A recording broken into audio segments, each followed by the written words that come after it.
नमस्कार मित्रांनो. आता गणपतीचे दिवस आहेत आणि सगळीकडे खरेदी चालू आहे.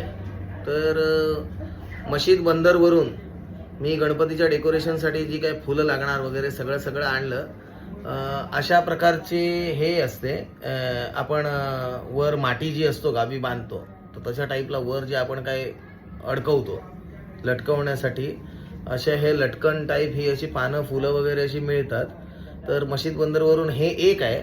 असे 12 मशीद बंदरला शांती ट्रेडर म्हणून आहे कंपनी, तिथून मी 150 रुपयात विकत घेतले 12 पीस. तर असे तर काही मला कमी पडले, तर मी आता आपल्या हिरानंदानीमध्ये बेस्ट बाय या दुकानामध्ये गेलो होतो तिथे हे घेण्यासाठी. तिथे हे होतं.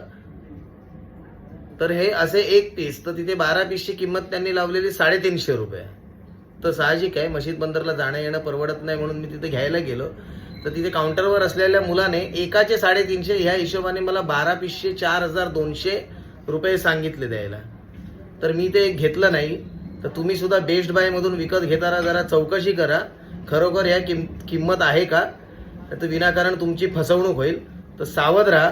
इथे किमती काहीही सांगतायत. 150 रुपयाला हे 12 पीस मशीद बंदरला मिळतात. इथे यांनी वास्तविक 350 रुपये, नंतर त्या मुलाने मला सांगितलं 350 रुपयेच किंमत आहे.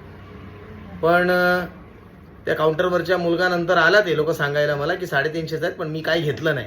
कारण मी म्हटलं हे काय धडातलं नाही आहे, बोलो माझ्या मनाला नाही पटलं म्हणून मी ते घेतलं नाही.